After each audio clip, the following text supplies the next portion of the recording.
ndiye anthu akunena kuti Monsinyo Patrick Tawale kodi panki mwaipa mufuna anthu azokumbukireni ngati cheya omaliza amene anapangisa chinthu.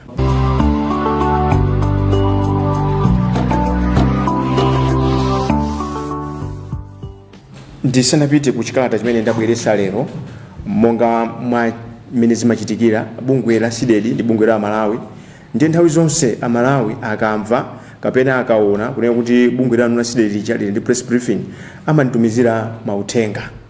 Ndiye uthenga woyamba andiwuza kuti kuli president wakale wa dziko lina walemba uthenga kunena kuti anayesera kuti agule mavoti, anayesera kuti nyumba zofalisa komanso kusindikiza mawu zikhale mbali yawo, anayesera kuopseza anthu, anayesera kupereka ndalama, anayesera kupanga makani, anayesera kunamiza anthu, komabe anthu kumeneku amuchosa pa mpando.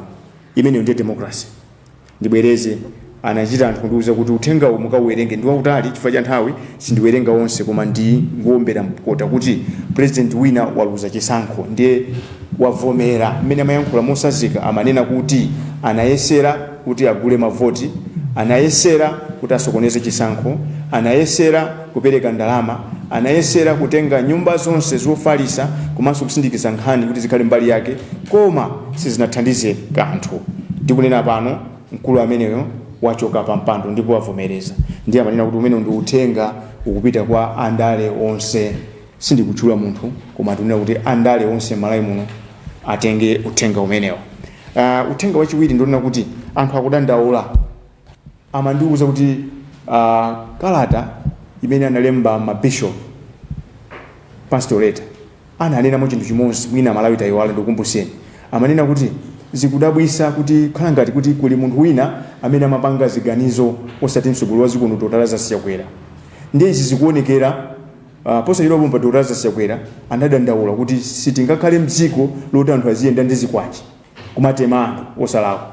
Ndi adalamula dzuwa lili nde pa television kunena kuti mkulu wa polisi Mayi Melini Yoram amange anthu. Mpaka na lero anthu sanamangidwe. Chimene ndinaona chinali chipongwe chimene anapanga Mayi Yoram kubwera mayankhula kumazuzula anthu amene akupanga zioneso zabata ndi mtendere.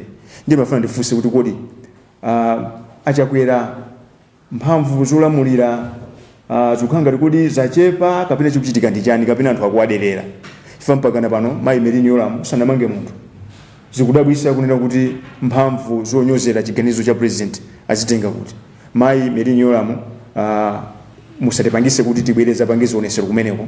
Inu ni munthu wa mayi, ndiye munthu wa mayi asamapange zinthu zokhala ngati kuti sakuziwa kuvuta kusamalira mwana. Nkhani ina ndiona kuti tikanakonda kunena kuti nthambi ya NRB Amalawi ambiri akanakonda nthambi ya NRB iunikidwenso. Kukuchitika zinthu zambiri pamene tikukonzekera chisankho cha chaka chamawa. Ndiye kumene kucha tikanakonda ndithu kuti kupangidwe audit. Chimodzimodzinso kumeki tikanakonda kuti kupangidwe audit koma Amalawi ambiri akunena kuti anandiwuza kuti tapemphe Mayi Annabel Ntali Manja kuti kalembera sanachite bwino chifukwa cha njomba utambwali umene upanga NRB. Ndiye kalembera ayambenso. Nkhani ina amanena kuti popeza Monsinyo Patrick Tawale amaliza ntchito imene anapasidwa ya Commission of Inquiry anthu amafuna aone pake zimene zikuchitika pa nkhani ya kalembera, zimene zikuchitika nkhani ya NRB, zimene zikuchitika Malawi kumadya chiteze, zimene zikuchitika anthu kumayenda ndi zikwanje. Ndi nkhani imene mbuyomo Public Affairs Committee imene ndi asogolera mipingo zimene amazuka nkuyima. Ndiye anthu akunena kuti Monsinyo Patrick Tawale kodi panki mwaipa mufuna anthu azokumbukireni ngati cheya omaliza amene anapangisa chinthu chimene Malawi amachidalira kuti chinthu chachiteretu. Pomaliza makuthengawa ndo wopita ku the diplomatic community and the development partners. Malawians are asking questions to say, have you abandoned them? Because your silence is so deafening amid fuel, food, fertilizer, and forex scarcity. Now, they are making a passionate appeal to the diplomatic community, including the development partners, to say, why are you seemingly looking away at this critical juncture? awo ndi mauthenga amene amalawi anandituma ndikuziwa kuti ena sizimakusangalatsa ndi zimenezi, koma bungwe la CDEDI ndi bungwe la Malawi nditi matumikira munthu wina aliyense. Inunso ulendo wina muzatipase uthenga wanu, uthengawo tizauwerenga. Apapa mundilole ndiwerenge chikalata chimene tachilemba mu chiyankhulo cha samundachi, koma kumapeto kwake ndizaumbera mkota pa chiyankhulo chimene ambiri timamva, chiyankhulo cha chichewa. Press statement, BLANTYRE, Tuesday, December 17, 2024. Make the aircraft crash report public. The Center for Democracy and Economic Development Initiatives, CDEDI, has learned with dismay the deplorable manner in which the Commission of Inquiry instituted to probe the circumstances surrounding the June 10, 2024 plane crash that killed Vice President Dr. Saulos Klaus Chilima, former First Lady Patricia Shaniu Zimbiri, and 7 others, has handled the long-awaited report containing the findings. 3 days after the Commission read out the report to the public, which has been yearning for answers to the tragic incident, no Malawian has had an opportunity to read through the report. Clinging to the report is taking Malawians who have been eagerly and patiently waiting to get answers to the many disturbing questions they have over that tragic incident for granted. What is disturbing is the fact that the Commission's chairperson, Justice Jabbar Alide, actually went public in a statement indicating that President Lazarus Chakwera had directed the Commission to give the report to Malawians first before presenting it to him. So, Malawians were surprised after the reading out of the report on Saturday, 14th of December 2024. They heard through the media that it will take the prerogative of the President to make the report public. The same report the President had instructed to be made public before being submitted to him. Something is really not adding up here. Either the Commission or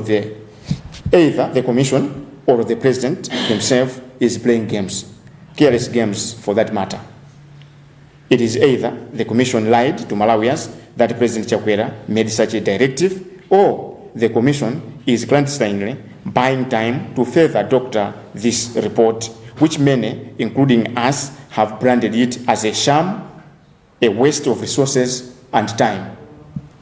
Needless to remind the Commission and the President that official government communication is always made in writing. Therefore, unless Malawians have the report in whatever format, electronic or hard copy, then this report has not yet been released to Malawians. It does not need emphasis that the nation, and notably the bereaved families, are yearning to read the report line by line, page by page, in a quest to closure, in a quest for a closure to the many questions they have over the tragic incident. At this point, it is worth highlighting that the Commission's conduct erodes the trust and integrity, if any, Malawians had in it and the presidency. In view of the above, CDEDI hereby challenges Justice Alide to immediately release the report or admit that he has defied the President's directive. That will mean Justice Alide is risking his own credibility and that of the report, if any. Simply put, Malawians cannot trust President Chakwera with such a report, more so given that a sham of a commission of inquiry on the arrest of former Anti-Corruption Bureau Director Martha Chizuma, released, which allegedly had some of its pages removed, and sadly, the President is still sitting on that report. He is also still sitting on 3 other reports, namely on the killings of the persons with albinism, on the public sector reforms prepared by some eminent sons and daughters of the land, led by Vice President Chilima, and the COVID-19 response funds. In the interest of transparency and accountability, the Justice Alide-led Commission of Inquiry spent 200 million of Malawians' hard-earned taxes in that attempt to get satisfying closure of the tragic aircraft incident. Therefore, any attempt to cling to the report will prompt CDEDI and other well-meaning Malawians to take action over this executive arrogance. End of statement. Signed, Sylvester Namiwa, CDEDI Executive Director. Thank you very much for your kind attention. Ndinanena kuti zokambirana za mmawa uno pa msonkhano uno wa ulemba nkhani zigonera kwambiri pa chiyankhulo cha chichewa, koma popeza kuti kuli anthu ena mdziko muno chichewacho samva sayankhulanso, ndimangoyenera kuwerenga chikalata chimene tinacho chopita kwa atola nkhani. Chikalata chimenechi chili mutu onena kuti mutuluse poyera ripoti la kukhuza ngozi ya kuchikangawa. Bungwe la CDEDI komanso amalawi ochuluka ndi okhumudwa komanso akudandaula ndi mmene komiti imene inakhazikitsidwa kuti ifufuze za ngozi imene yachitika pa 10 June 2024 kuchikangawa mmene ikupangira zinthu zake. Amalawi mukudziwa tonse kunena kuti ngozi imeneja idatenga miyoyo ya Malawi 9 kuphatikiza wachiwiri kwa mtsogoleri wa dziko lino Dr. Saulos Close Chilima komanso mayi wakale wa fuko Patricia Shaniu Zimbiri. Koma zikuoneka kuti ripoti ili ngakhale anthu amalikayikira palowa njomba zimene zikuoneka ngati zachibwanabwana mmene akulipangira. Lero ndikuyankhula pano patha masiku atatu pamene amalawi adamvesera ripoti limeneja likuwerengedwa. Koma chodabwitsa nchonena kuti commission imeneyi kapena kuti komiti imeneyi ikukakamira ripoti limene adanena mosakangamizidwa kuuza mtundu wa Malawi kunena kuti Dr. Lazarus Chakwera amene ndi mtsogoleri wa dziko lino wawauza kunena kuti ripotiro alipereke kwa Malawi. Chimene chikuzunguza bongo wa Malawi ambiri nchonena kuti wapampando wa komiti Justice Jaba Alide adalemba chikalata kuuza mtundu wa Malawi kunena kuti a president atipasa mwayi kunena kuti ripoti tilipereke kwa inu sanapereke kwa iwo.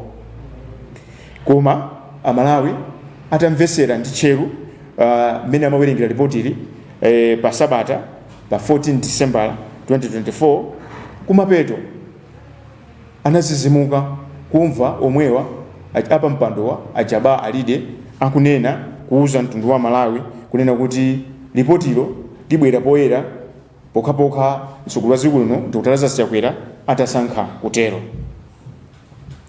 Apatu zikutanthauza zinthu ziwiri. Nkutheka kuti wapampando wa komiti a Justice Jaba Alide ananamiza mtundu wa Malawi. Kapena nkutheka kuti Dr. Lazarus Chakwera ndi amene ananamiza amalawi. Apo ayi mwina titakunena kuti nkutheka Dr. Lazarus Chakwera adapereka di chilamulo chonena kuti ripoti ligawidwe, koma Ajaba Alide pasifukwa zimene akudziwa okha asankha kunyozera mawu amene mtsogoleri wa dziko lino adanena. Ndicho linga chonena kuti aziligwiragwira ripotilo ndi kumapanga zimene iwo akufuna. Ndinene pano kuti amalawi onse ambiri kuphatikizapo ifa CDEDI tikunena kuti ripoti limene lilopanda pake angotayisa ndalama za Malawi komanso kuwatayisa Malawi kumvesera ripoti limeneja pafupifupi 5 hours. Koma zambiri tiyankhula ripoti limene akatipasa poyera tikawerenga mwasatani. Ndimafunanso ndisindike apa kunena kuti amalawi akhala ndi chidwi kudikira ripoti limeneja kuyambira mu Juni.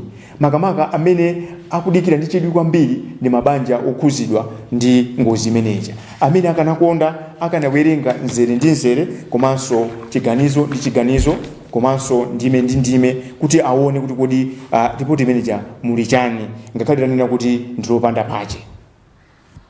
koma mchitidwe umene akupanga apa mpando commission imene achaba alide uli nkuthekera kunena kuti mwina ngati kambiri kabwino kanasalako mu ripotiro komanso mu commission ngakhale mbiri yawo iyipe chifukwa ukhala ngati kuti waseweresa Amalawi lero kwauza ichi pakati 5 hours akusintha chiganizo.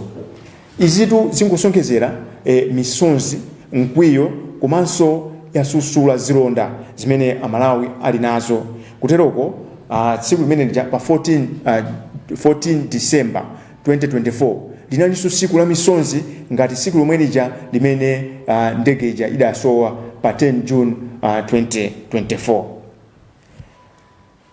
Kunena zoona tabwera pano kuzapempha kunena kuti kapena kuzafusa wapampando wa komiti imeneyi Justice Jaba Alide kunena kuti lero lomwe atuluse ripoti limeneli Amalawi aliwerenge. Chifukwa chani tikutere Dr. Lazarus Chakwera ali ndi mbiri yonena kuti samatulusa poyera ripoti la kafukufuku. Ife CDEDI sitimayankhula zinthu panda umboni, Amalawi ndinu umboni. Ndikuyankhula pano kuli ripoti lija lachabechabe linanso limene lida kambapo za kumangidwa kwa mkulu othana ndikatangale Mai Martha Chizuma. Ripoti limenelo ndikuyankhula pano chimene anaona Malawi nchonera kuti lidatuluka koma masamba ena mulibe, koma ripoti limenelo mpaka na lero Achakwera akulikhalirabe akulisunga kumene wakuziwa. Choncho lero palibe Malawi amene angakhulupirira Achakwera kuti ripoti limene liso alitulusa. Ndi chake tikwauza Ajaba Alide kunena kuti ananena okha mpaka mwapawo alituluse ripoti lina Amalawi mungathe kudziwa limene akukhalira Dr. Lazarus Chakwera ndi lija la ndalama za COVID zimene zidasakazidwa ngati zopanda mwini. Achakwera analonjeza mtundu wa Malawi kudabedwa 6.2 billion kena kudabedwa 17.5 billion ndipo Achakwera adabwera kuzayankhula maso muli kwa kuuza Malawi kunena kuti tikhazikisa commission of inquiry. Ripoti linalembedwa akulisunga pazifukwa zoziwa okha. Chinthu china nchonena kuti akukhalira ripoti lakagwidwika ntchito kaboma limene Amalawi amene anagwira ntchito yoti Malawi naisa anakondwera nawo, Amalawi amene anthu amalemekeza adapanga lowunikanso kagwidwika ntchito ka nthambi za boma la reforms program limene amasokolera ndi malemu BN Dr. Close Saulus Chilima. Komanso Dr. Lazarus Chakwera akukhalira ripoti la nkhawa kapena limene linabwera kuzapeza mayankho pakuphedwa kapena upandu kapena nkhanza zimene amachitiridwa abale athu akhungu la albino. Ndikuyankhula pano kuli maripoti anayi la kumangidwa kwa Mai Martha Chizuma mkulu wa ACP, la reforms imene amasogolera Dr. malemu Dr. Saulus Close Chilima, komanso la COVID-19. Ndiye lero tisaonjezereso ripoti lina kuti tizidikira. Pomaliza timafuna ndinene poyera pano kuti ngati ripoti imene sitituluka lero ndiye kuti ife CDEDI tikakamizika kuchitapo kanthu pankhani. Koma timaganiza kuti commission imene ayikhazikise mukukumbukira tinachita kupita kukapanga zionesero. Ndiye timaganiza kuti mwina nthawi yakwana kuti popeza malemu Dr. Saulus Close Chilima adatisiya, mwina Dr. Lazarus Chakwera bweza kumakhala mmanyazi. Fa uyu ni munthu amene anawathandiza, uyu ni munthu amene Achakwera ankanena kuti amamukonda, koma zikuonekeratu kuti akudana naye mpaka na lero munthu ali m'manda. Inu Amalawi ni mboni kunena kuti chichitikire ngozi imeneja kuyambira pa 10 palibe munthu wa Malawi Congress Party ngakhale Dr. Lazarus Chakwera amene wakaponda pamalo pa nthungwa pacha. Ndakumbusa Malawi kuti mmene ngozi imachitika kunali maliro kunkhata bay malemu Raf Kasambala, nduna za boma Kenneth Kalengoma, Richard Mwendopanda ndi nduna zina nali kumene kucha, koma sadayerekeze kukapondako kumene kucha kusonyesa kuti anthu awa Saulus Chilima ankampanga chikondi cha nkhwangwa chokoma pokwera posika kungokuponya. Ndiye timaganiza kuti mmene anatisiyamu aonesako kantima kena kamanyazi kapena kantima kachikondi. Lero akuuza mtundu wa Malawi kungowerenga kwakhazikisa Malawi 5 hours popanda chiwauza cha nzeru kena kankumauza kuti azidikiranso Achakwera omwewo. Kwanga kuti chibwana akamachita ana timamvesa, koma chibwana akamachita kwa wakulu zimapasa chisoni ndi manyazi. Ndiye mafuna ndikuze na Malawi kuti ngati kuli nkhani yosafuna kuisekerera ndi nkhani ya ngozi ya kuchikangawa, ndikuyankhula mobwereza kunena kuti ngati adakwanisa kusisa ndege pansi, ndikupeza kuti anthu onse 9 kuphatikizapo wachiwiri kwa mtsogoleri wa dziko komanso mayi wakale wa fuko la dziko lino adakwanisa kuphedwa, inu ndine ndi ndani? Ndibwerezenso kufusafuso, tinafusa kunena kuti nkhani iyi Malawi inalese izinkuisa. Nkhani iyi ndiyo sasangalatso kwa Malawi aliyense chifukwa kwa nthawi yoyamba tinaona the sitting vice president dying just like that. Ndiye mwazonse ngozi zimene zachitika paziko pano, ngozi ngati iyi hayi ndithu. Choncho chimene tikunena pano chonena kuti ajaba alide Amalawi adikira kuchokera Juni kusafika lero, ndiye mmene munayankhula mucha Saturday timaganiza kuti mwina mwayupezeka woti awerenge report. Ndifa yake mutati muone CDEDI tinakhala chete matimbira mafoni kuti tipereke maganizo athu, sidapereke maganizo aja chifukwa timadikira kaye ku CDEDI. Sitimafuna kumathamanga ndi usi pamene moto ulipo, timadikira kunena kuti tinyamule moto komanso usi tiyende nawo limodzi. Koma monga Malawi wonse ndinakale kuti that is a sham of a report, a waste of time and a waste of taxpayers money. Apo ndiye siti kusuntha, komano akatipasa report ilo ndiye tizangoonjezera. Ndimafuna ndikukumbuseniso kuti paja adandisankha kukhala mu commission ija, ndinatula pansi udindo chifukwa ndidanena kuti kafukufukuyi popeza kupereka mafunso kwambiri kwa Malawi tipange poyera. Avomera, anavomera okha kuti adakana. Chinthu chachiwiri amafuna Malawi mudziwenso kuti anandiyitana ngati mboni. Ndiye ndifake tikukakamira kunena kuti ndifuna tiliwerenge ripotilo nzere ndi nzere, tikamaliza ndiye tiyambe kufunsa napo. Choncho msonkhano uno ndwatula nkhani, koma ndimaganiza kuti ndiombere nkota pa zimene ndinawerenga mu Chingerezi, kunena kuti anthu amene sangathe kusatira bwino mu Chingerezi atisatire mu chiyankhulo chimene ambiri timamva. Uno ndi msonkhano watula nkhani, ndiye ndimaganiza kuti mundilole ndisegule bwaloli nkutheka kuti muli mafunso, mundifunse mafunso, funso lililonse limene ndibwere pano ndiyankha. Zikomo kwambiri pomvesera.